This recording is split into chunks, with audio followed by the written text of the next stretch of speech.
J'avais commencé à écrire l'épisode sur l'anxiété, un podcast attendu, demandé. J'étais en train de vous parler des différents types d'anxiété, allant des phobies dites simples comme la phobie de l'avion, des phobies complexes comme l'agoraphobie, associées ou non à des attaques de panique, à l'angoisse de la mort. J'étais en train de vous expliquer comment vous en défaire en 4 étapes importantes. Et oui, rien que ça. Quand l'actualité brûlante, explosive au Moyen-Orient a rattrapé la citoyenne du monde que je suis et a plongé la psy que je suis aussi dans un tourbillon de ruminations anxieuses, d'images de terreur dignes d'un film de Stephen King, Le Roi de l'épouvante, pour ceux qui ne le connaissent pas. Comment vous parler de quiétude de l'esprit si le mien est houleux? Non, ça ne m'était pas possible. Raison pour laquelle j'ai décidé de vous ouvrir ma pensée. Je vous propose de vous emmener dans les méandres de mon esprit qui psychote sur l'extermination imminente du genre humain. Rien que cela, mesdames et messieurs. Et comment une psy, cognitivo-comportementaliste entre autres, s'applique à elle-même ses propres enseignements pour arrêter de ruminer, vivre au mieux chaque jour et continuer à avancer. Et comment on y arrive en 6 étapes.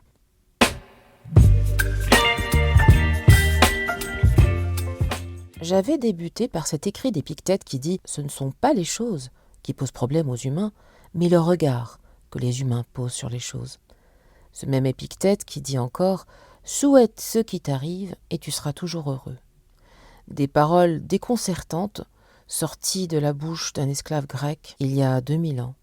Quand on est familier à la TCC, nous savons, thérapie comportementale et cognitive, nous savons que c'est une psychothérapie très stoïcienne, puisque ce qui est visé de façon claire et précise, ce sont les émotions de souffrance, ce à quoi invite le stoïcisme.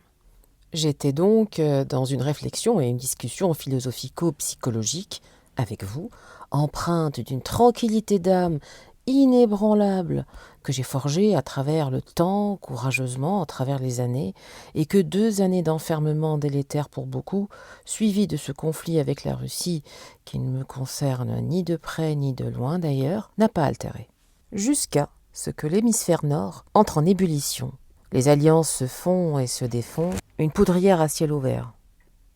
Mais ça, nous le savions déjà, puisque toutes les bombes atomiques détenues, ou pouvant être détenues, y sont. Ce qui est nouveau, c'est la mèche qui met le feu aux poudres. Ce sont ces allumettes qui déjà se frottent régulièrement depuis 2 ans en Europe, où je vis paisiblement avec ma famille, malgré le quotidien prenant, difficile, avec ses hauts et ses bas. Si mon cerveau s'est mis en alerte, c'est parce que l'Europe, sous l'égide des USA, joue un jeu dangereux depuis maintenant 2 ans. Que le Moyen-Orient souffre depuis quelques décennies, et là il se fissure. Certains me diront, comme prévu, la situation ne pouvait pas être éternellement contenue. Autant de haine dans un mouchoir de poche de surcroît, ça se fissure. Ça se fissure et ça peut exploser à tout moment. Et ils entraîneront le monde entier dans leur explosion. Nul ne sera épargné. Tout cela sent mauvais. Les étincelles vont bien finir par prendre. En tout cas, c'est ce que me raconte mon esprit. Il me raconte qu'elles prendront intentionnellement, comme d'habitude, pour montrer qui est le plus fort, pour montrer qui domine qui, comme font les humains depuis la nuit des temps, comme de bons reptiles dégénérés, totalement stupides et incapables d'utiliser leur lobe frontal, ou encore intentionnellement, toujours, parce que ce serait l'occasion idéale pour réduire la population mondiale, comme on entend ici et là. Et si c'est vrai, on peut se demander légitimement qui sont les cyniques psychopathes qui nous dirigent à l'échelle mondiale. Ou, pire encore, et c'est le plus probable selon moi, sur un simple et très très con malentendu. Les humains ont prouvé à travers l'histoire leur puissance dans la connerie. L'histoire ne cesse de le démontrer de façon presque mathématique et inlassablement répétitive, puisque nous possédons la connaissance, toujours encore plus de connaissances. Nous cessons d'engranger de la connaissance, mais nous égalons le zéro, la nullité en termes de sagesse. Je vous renvoie à une vidéo de la chaîne du Précepteur, une chaîne que j'apprécie beaucoup, vidéo très intéressante, certes sur de la mythologie, mais la mythologie parle des hommes, pas des dieux. Vidéo sur le feu de la connaissance que je vous laisse en description. La guerre nucléaire, rien que ça. Cette bombe, cette abomination créée par nos alliés. 2 bombes, 2, pas une. Non, 2. Lancées dans la mer pour impressionner et dissuader? Non, mais non, non, lancées sur des civils innocents. La souffrance, encore palpable, du peuple japonais n'a d'égal que leur dignité. Ces mêmes alliés qui, après-guerre, ont tout fait pour dissuader tous les pays de la planète de s'en doter, mais qui n'ont pas cessé eux-mêmes d'en produire des plus redoutables. Un cynisme d'une intensité inouïe. Ces mêmes alliés qui nous entraînent, malgré nous, dans les conflits et guerres qui ne nous regardent pas, me direz-vous, laissent à chaque fois, là où ils passent, comme un feu destructeur, la misère, les guerres de rue, la désolation, les marchés d'esclaves, qu'aucun de nous ne souhaite voir ou assumer. Bah oui, ça fait trop mal émotionnellement. Du coup, on fait l'autruche. En psychologie cognitive, un problème dont on n'a pas conscience est un problème dont on ne s'occupe pas. Et si on ne s'en occupe pas, il est toujours là. Logique. On va appeler l'ensemble de mes pensées scénario catastrophe. Et on en a tous quelques-uns quand on stresse et quand on panique, quand on est anxieux. Vous voyez bien que mon scénario catastrophe est bien allumé, puisqu'en plus il est basé sur des faits existants, actuels et rationnels. Comment pouvoir faire autrement ? Je sais de savoir par l'histoire, qui ne cesse de se répéter, que les guerres dites conventionnelles sont horribles et que leurs dégâts, aussi bien physiques que plus encore psychologiques sur les humains, durent pendant des générations et sont irréversibles pour la grande majorité. D'ailleurs, ce à quoi on assiste est une conséquence psychologique de tout un peuple et que maintenant il fait subir. Que penser d'une guerre nucléaire où il est préférable, de mon point de vue, de succomber très rapidement plutôt que de survivre ? Elles sont belles, mes pensées automatiques, n'est-ce pas ? De l'angoisse pur jus. Et pour ne rien arranger à mon grand âne, avant de devenir psy, si vous me suivez, vous le savez, j'ai un doctorat en médecine et je sais donc, hélas, avec précision quels effets sont attendus à moyen et long terme en cas de largage de bombes nucléaires. Et non, l'iode n'y pourra pas grand-chose. Pas à ces niveaux d'exposition. Vous réussirez juste à vous provoquer un problème thyroïdien.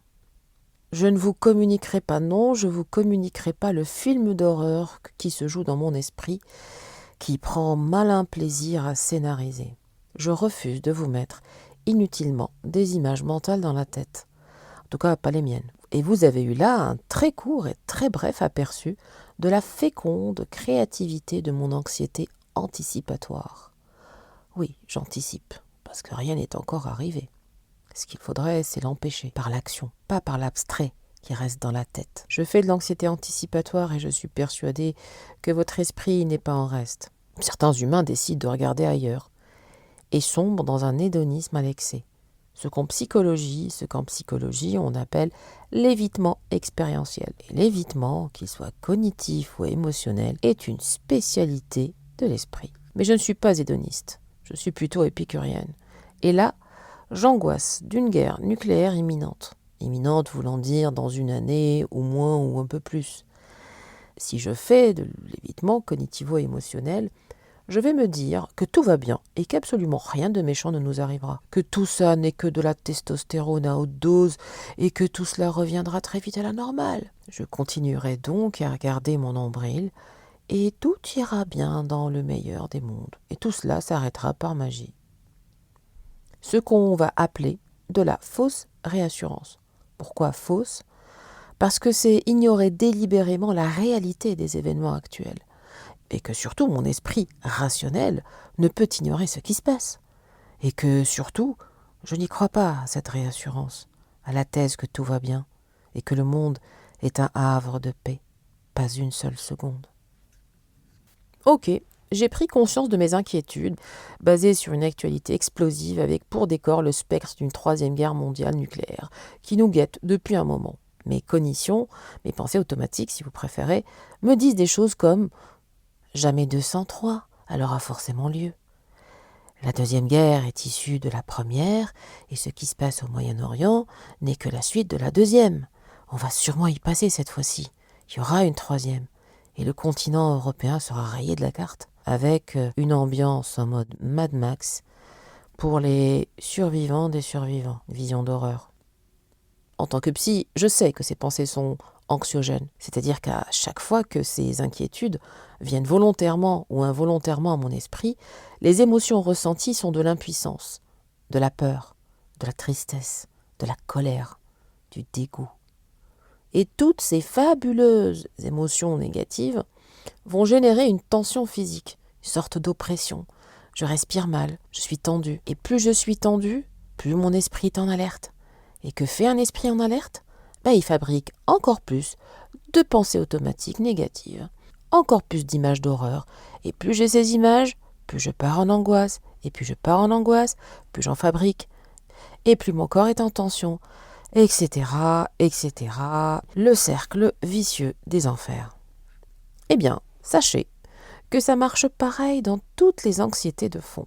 Pour résumer, j'ai un scénario catastrophe très réaliste vu l'actualité. Scénario qui implique en plus les gens que j'aime.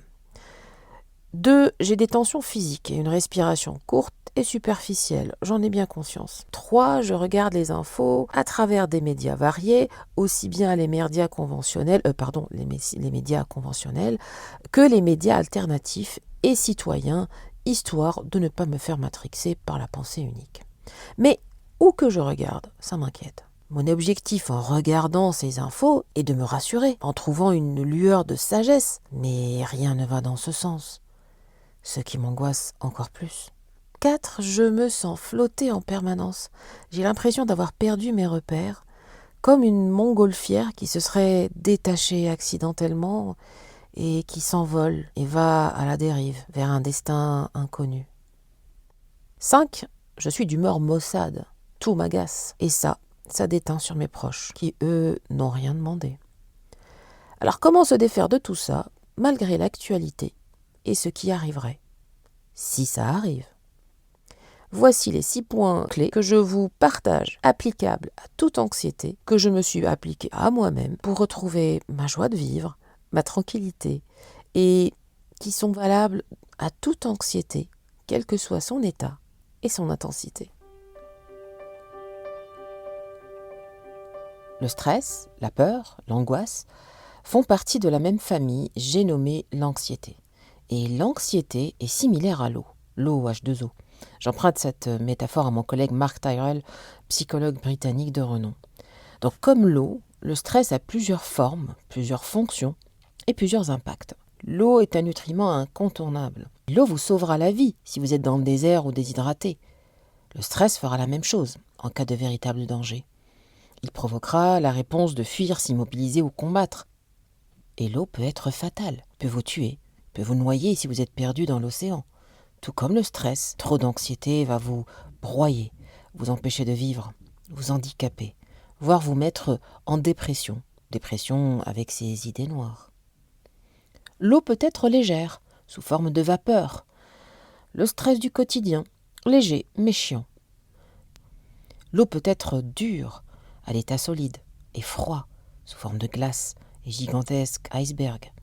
C'est la panique, l'angoisse, le stress post-traumatique. L'eau peut être aussi cette rivière à fort courant. C'est le stress du tag, anxiété généralisée, qui rôde autour de vous comme un invité indésirable et vous attire dans des endroits où vous ne voulez pas aller. Ou vous faire des croche-pieds, comme peut le faire une phobie. Et puis l'anxiété fait le lit, où vient se coucher le TOC, trouble obsessionnel compulsif. L'anxiété est comme l'eau. Elle change de forme et d'intensité, de fonction, mais c'est la même matière. Et c'est ce qui nous intéresse. Ok, jolie métaphore, mais encore. On fait comment quand on s'inquiète à propos d'un problème réel qui peut se concrétiser et devenir notre réalité, telle qu'une 3e guerre mondiale nucléaire?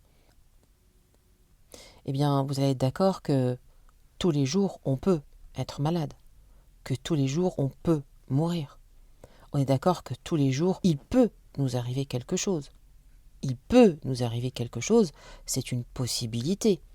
Comme la possibilité de tous disparaître très concrètement si un astéroïde géant, qui est une menace réelle, d'une 15aine de kilomètres, venait à croiser le chemin de la Terre. Personne ne peut nier cette possibilité. Si vous faites un focus dessus, vous ferez de l'anticipation anxieuse, qui est la pire des anxiétés. On la retrouve dans tous les troubles anxieux sévères. Vous ne vivrez plus. L'idée générale, donc, est de vivre avec cette possibilité. Comme nous savons que nous n'y pouvons rien, nous vivons tous avec cette possibilité, qui finalement est une réalité. Mais nous l'oublions. Ou alors nous vivons avec, parce que nous sommes impuissants face à un astéroïde, alors que nous le sommes moins vis-à-vis d'une guerre. L'idée finale est de vaincre cette intolérance à l'incertitude et apprendre à vivre avec. Comment ? On va le voir tout de suite, en plusieurs étapes. Étape et conseil numéro 1. Nommer et coter l'anxiété. Nommer votre anxiété et la verbaliser, l'exprimer avec des mots ou en l'écrivant, comme je le fais à travers ce podcast d'ailleurs, qui est totalement thérapeutique pour moi, ou en discuter avec vos amis et familles, surtout si et quand la discussion est possible et paisible. L'objectif n'étant pas de montrer qu'on en sait plus en géopolitique, ou qui a raison ou qui a tort, mais juste de verbaliser ce qui vous inquiète, vos émotions. Parce que dans notre cas, dans mon cas, le pourquoi de je suis inquiète est connu. Mais le nombre de situations où l'anxiété n'est qu'une émotion, voire même pas une émotion, juste un ressenti physique, est beaucoup plus courant. Ah bon ? Donc le premier point est juste de la nommer ? Et comment c'est possible ? C'est neurologique. Les émotions sont bloquées entre l'amygdale et le cerveau primaire, ou qu'on appelle cerveau reptilien, et tournent en boucle comme un circuit de Formule 1. Verbaliser fait passer les émotions au lobe préfrontal gauche, ce qui permet d'une part de sortir du circuit amygdale cerveau reptilien, qui lui encourage les ruminations, et d'autre part permettre de traiter les informations et les solutionner grâce à la logique du lobe frontal, le lobe qui est le plus développé de tous les mammifères. Donc nommer l'anxiété n'est pas juste de nommer sa cause, comme dans le cas ici présent, mais de s'avouer à soi-même déjà qu'on est anxieux, sans rentrer dans la morbidité qu'on retrouve un peu dans les réseaux où tout le monde s'invente une maladie. C'est s'avouer donc qu'on est soi-même anxieux, plutôt que de balayer sous le tapis en disant « circuler, il n'y a rien à voir ». Nommer l'anxiété est une étape majeure qui peut compter dans certains cas pour 50% dans la réduction de l'intensité. Ça n'enlève pas l'anxiété, mais ça réduit l'intensité. Ensuite, il y a besoin de coter l'anxiété. C'est tout aussi important après avoir nommé et s'être avoué d'être anxieux. Il est très important de coter cette anxiété. Je vous raconte dans une situation passée qui vous parlera un peu plus. J'étais encore jeune médecin dans l'industrie pharmaceutique. Je travaillais à l'époque dans la communication médicale, les études cliniques, etc. Et j'avais l'habitude de faire des présentations à un public de médecins hospitaliers, dont le nombre ne dépassait pas une 50aine. C'était challengeant de parler devant des pontes dans leur domaine, certes, mais je m'étais habituée et ça allait plutôt bien. Un jour, la stratégie du labo change et nous demande d'aller prêcher la bonne parole à des pharmaciens, ce qui ne m'a pas dérangé plus. J'y vais avec la tranquillité habituelle, c'est-à-dire un trac normal entre 2 et 3 sur 10. Le 1 étant l'absence d'anxiété et le 10 étant l'attaque de panique. Ça se passait dans la salle de conférence d'un hôtel à Paris. J'arrive 30 minutes avant, comme d'habitude, pour connecter mon ordinateur, prendre le temps de me familiariser avec la salle, etc.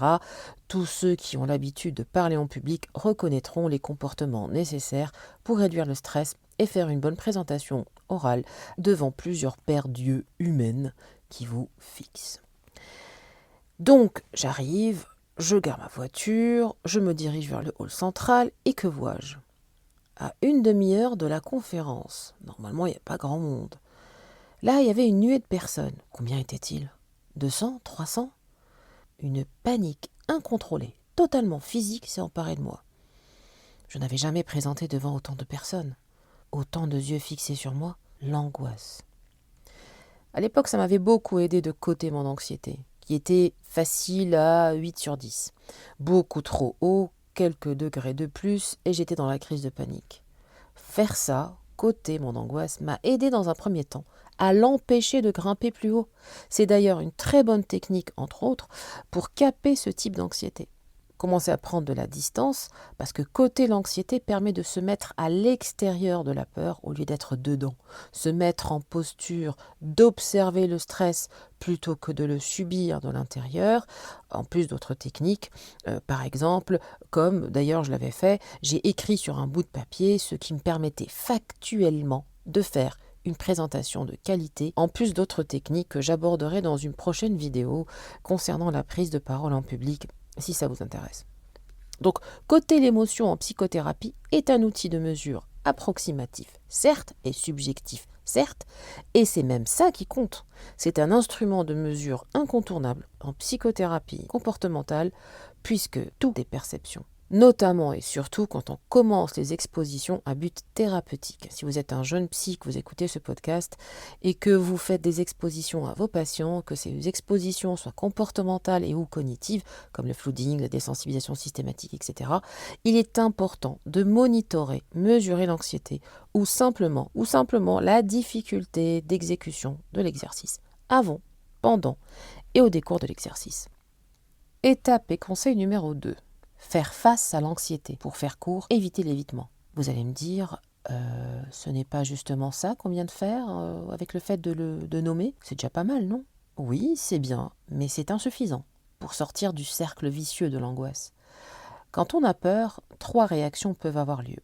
Les fameuses freeze, flight and fight, avec un accent shakespearien. Et la technique réflexe que produit notre cerveau et qui a prouvé sa totale efficacité en face d'un vrai danger, c'est la fuite, médaille d'or de la survie, ou l'évitement, qu'il soit subtil ou frontal. Et c'est quoi l'évitement? C'est en une phrase, faire l'autruche. Et il nous arrive à tous de faire l'autruche, c'est humain, ou plutôt animal. Mettre la tête dans le sable quand on a un danger qui fonce sur nous, avec la pensée magique qui va avec. Si je ne vois pas le danger en face, il ne me verra pas non plus. Pour disculper l'autruche, qui n'est pas aussi stupide que ça, les sciences de l'éthologie expliquent qu'elle mettrait en fait la tête, et plus spécifique l'oreille, proche du sol, pour savoir d'où le danger vient, pour savoir dans quelle direction fuir. Mais je garde l'image, elle est très parlante. Dans la nature, nous fuyons ce qui est mortel, et c'est très bien. C'est comme ça que nos ancêtres ont survécu et que notre vie est préservée. Notre esprit enregistre donc, avec encore plus de force, la dangerosité de l'endroit qu'on a fui avec et pour objectif salvateur de ne jamais y retourner. Donc quand nous commençons à fuir un danger réel, quelqu'un qui nous braque, un animal féroce, ça va. C'est très bien d'enregistrer que dans cet endroit, ma vie peut être menacée. Mais quand nous commençons à fuir des situations comme dans un magasin ou un cinéma ou que sais-je, les exemples sont nombreux et variés. Parce que par hasard, on y a fait une crise d'angoisse. Notre esprit va faire la même chose. Ces endroits ou ces situations deviennent vécus comme dangereuses. Le souci avec la crise d'angoisse est que le cortège de symptômes physiques est tellement impressionnant que justement, votre esprit commence à se dire que cet endroit ou cette situation est mortelle, alors que c'est un supermarché ou un train, une route. En plus, plus il vous dit cela, plus vous éviterez. Et plus vous éviterez, plus vous en aurez peur. Et plus vous en aurez peur, plus vous éviterez, etc. Et comment ça marche tout ça?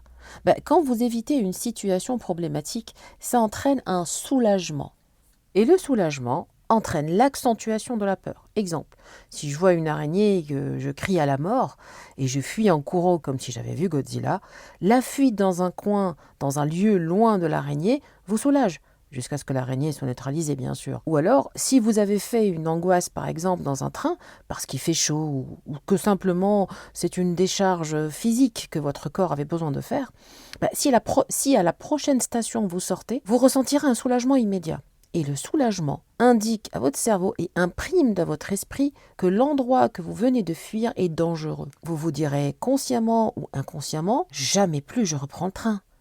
Et ça, c'est le début des problèmes phobiques, simples ou complexes. Toutes les situations phobiques ont commencé par un renforcement de ce type qui peut mener à des situations très complexes, où bouger de chez soi, aller au supermarché ou prendre le bus deviennent les 7 travaux d'Hercule. C'est très simple. Si vous voulez convaincre votre instinct que quelque chose est dangereusement mortel, juste évitez ce quelque chose ou fuyez-le.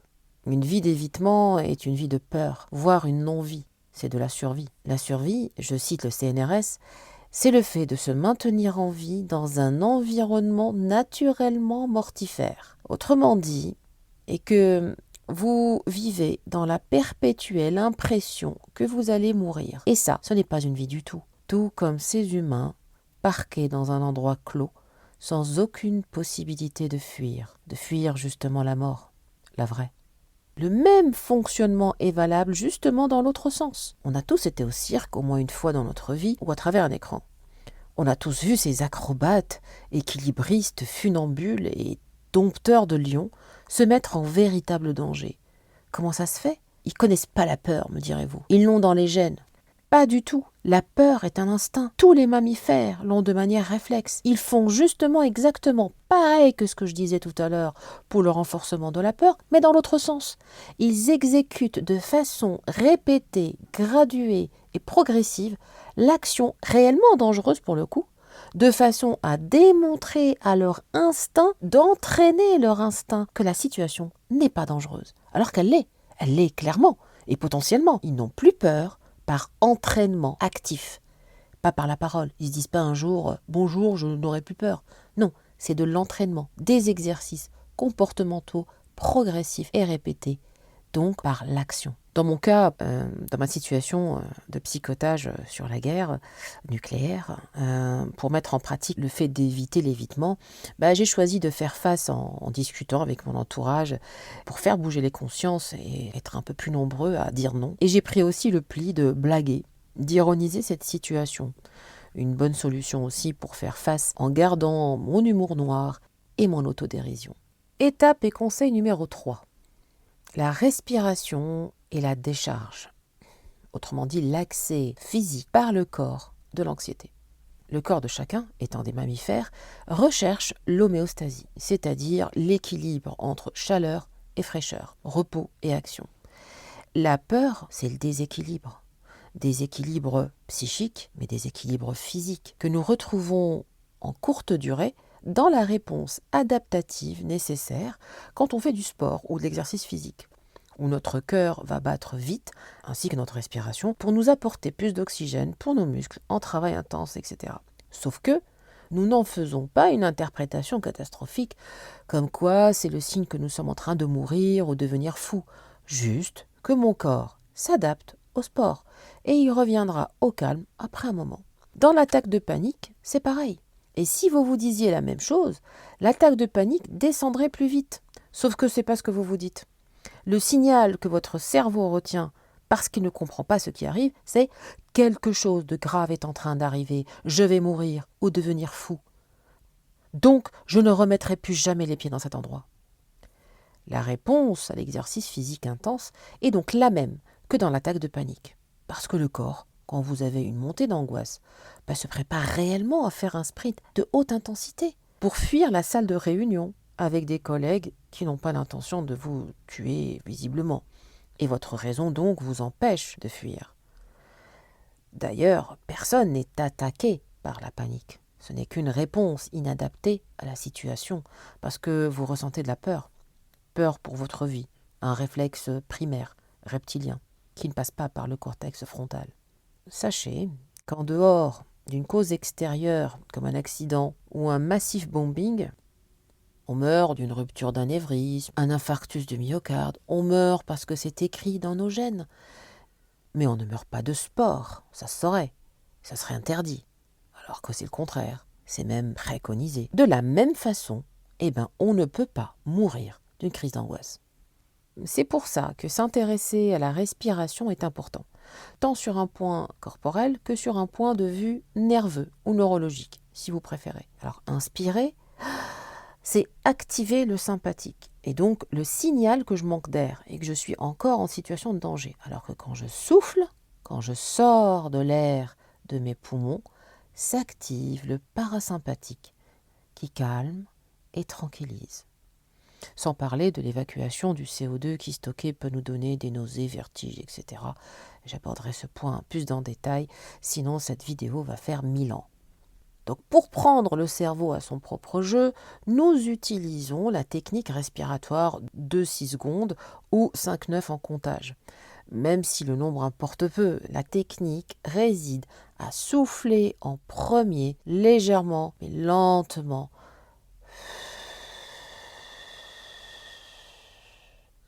Légère pause, puis j'inspire tranquillement sans forcer, 2 petites secondes ou en comptant jusqu'à 4. Et ça permet de changer très rapidement l'état physiologique de la réponse anxieuse immédiate. En plus du fait que ça crée une distraction pour l'esprit, ce qu'on appelle de la décentration. On commence à compter au lieu de penser à ses inquiétudes. Parce qu'on ne compte jamais quand il y a dents de sabre ou quelqu'un qui vous braque dans la même pièce que vous. Le deuxième volet de l'accès corporel, c'est la décharge physique. Souvenez-vous que si votre corps est tendu, que votre corps est en tachycardie, que votre respiration est superficielle, c'est que votre cerveau reptilien a donné l'ordre de fuir en courant. L'énergie de la fuite est sur les starting blocks, elle est bloquée et la crise d'angoisse est là. Et il est temps donc de vous parler de décharge, le sport ou l'exercice physique. Je ne vais pas passer 3 heures à vous parler de ça, je vais simplement vous dire que les personnes qui font du sport, en plus de décharger ce stress cumulé, ont le corps baigné de dopamine, d'endorphine, de sérotonine et plein de trucs en in. Jusqu'à la prochaine séance de sport. Si vous n'aimez pas le sport, essayez 1 ou 2 séances d'hypnose. Commencez à marcher ou à nager comme vous voulez, quelque chose que vous aimez faire. Et c'est en faisant que vous aimerez. Parole de joggeuse. Conseil et étape numéro 4, ne pas nourrir l'angoisse avec un comportement inadapté. Dans la situation précédemment citée, moi qui m'étais éloignée de la propagande médiatique, je me suis mise à regarder en boucle ces infos qui apportent les nouvelles de l'enfer. Quand on est pragmatique, à la limite, on prend les infos 1 à 2 fois par semaine, en multipliant les sources bien évidemment, et certainement pas en boucle. En quoi mon anxiété fait avancer quoi que ce soit, ou qui que ce soit? C'est le contraire. Surtout quand on sait que l'anxiété pousse à la sidération. Et qui dit sidération, dit fenêtre de cerveau ouverte.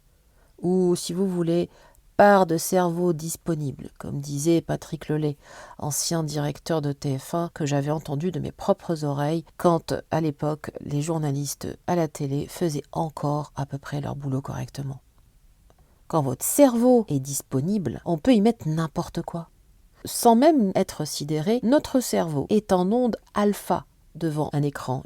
Les ondes alpha qui sont les ondes cérébrales quand on est sous hypnose. Mon anxiété du coup est-elle utile ?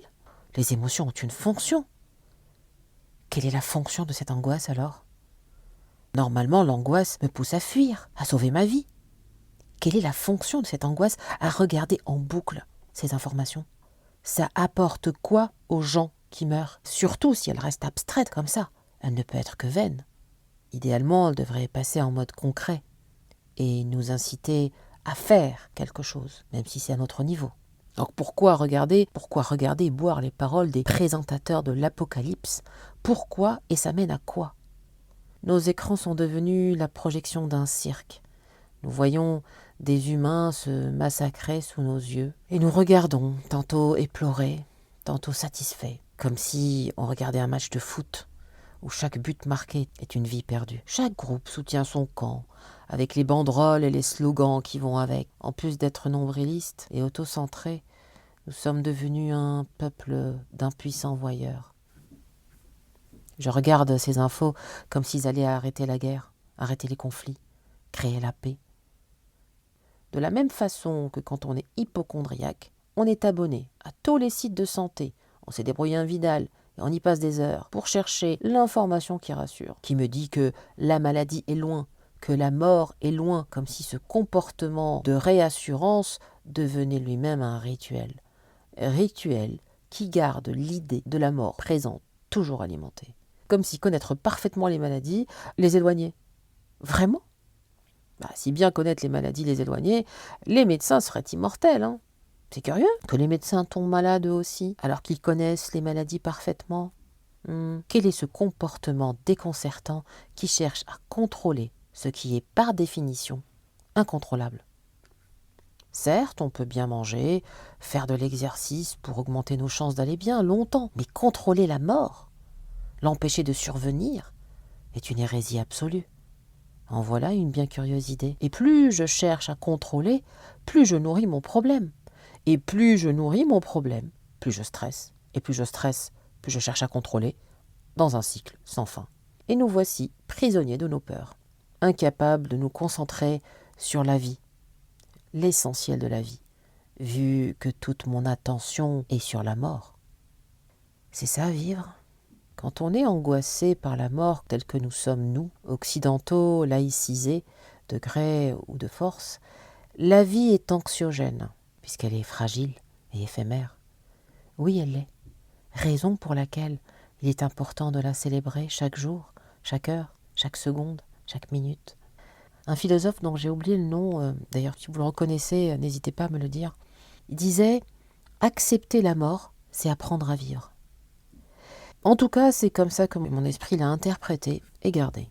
Et je partage tout à fait cette idée. Ce n'est que quand on accepte et on intègre l'idée de la mort que nous pouvons enfin nous concentrer sur la vie. Puisque de toute manière, quand la mort vient, elle ne se concerte pas avec nous.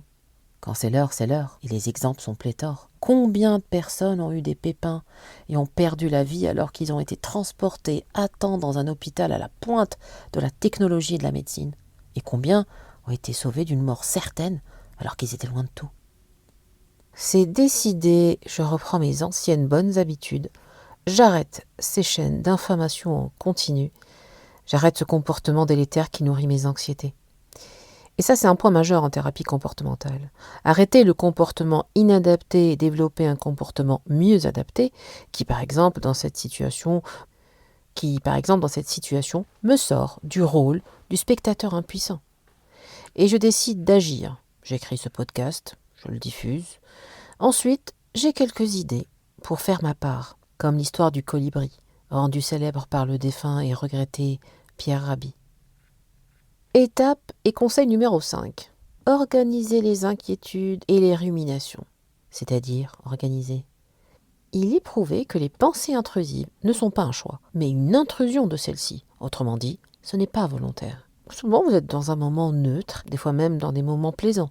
Elles débarquent, sans frapper, tel un invité indésirable. Elles vous enquiquinent, vous torturent. Et parce quand elles l'ont décidé, en vous laissant à terre. La technique de sélectionner un moment pour psychoter volontairement, à une heure que vous avez choisie et qui ne dépasse pas les 20 minutes, sert à 3 choses essentiellement. La première est de donner du pouvoir à celui qui rumine, de celui qui reçoit cette pensée intrusive, de différer la pensée quand elle vient.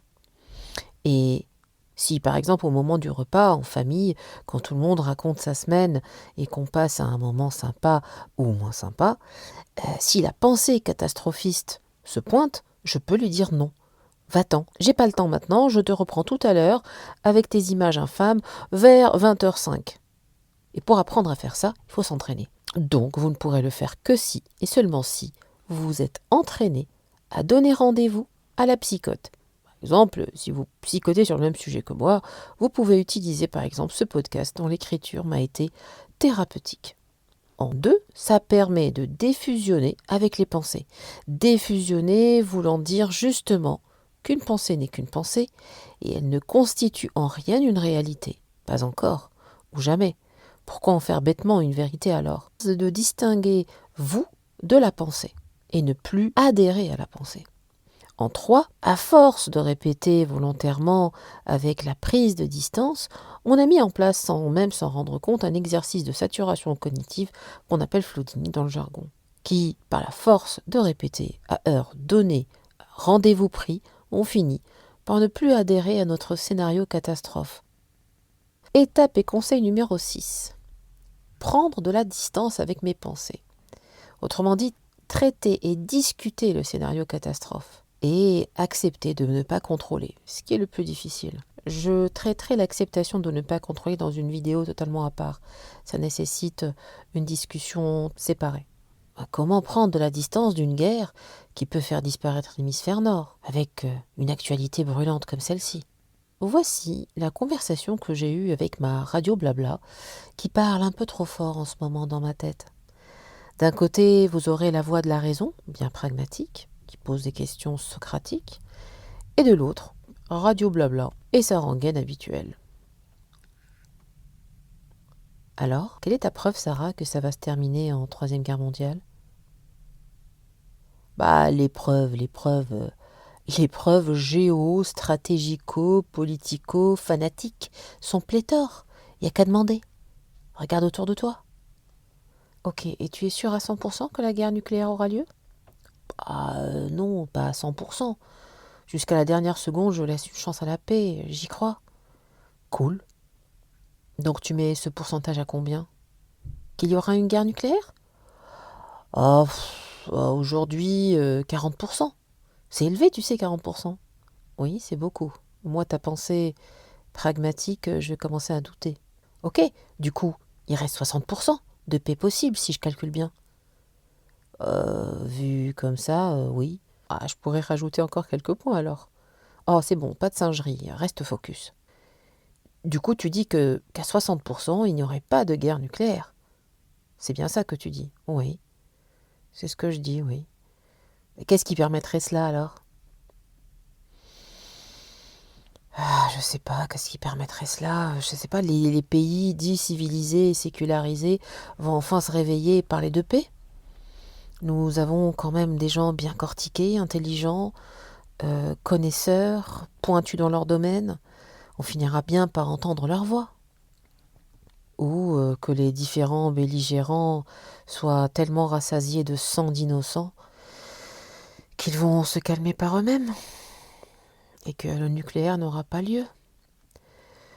Ou que ce sera une guerre mondiale de haute intensité, qu'il y aura d'horribles dégâts, mais que les différents acteurs mondiaux vont essentiellement se dissuader et ils vont seulement jouer à se faire peur et ne jamais appuyer sur le bouton. Et que, espérant que Joe le sénile soit sage, avoue que c'est inquiétant. Mais lui, bizarrement, personne ne l'inquiète. Tête, c'est pas le sujet, focus. Tu viens donc de me citer plusieurs raisons que ça ne pète pas finalement. Pas en nucléaire. Oui, oui.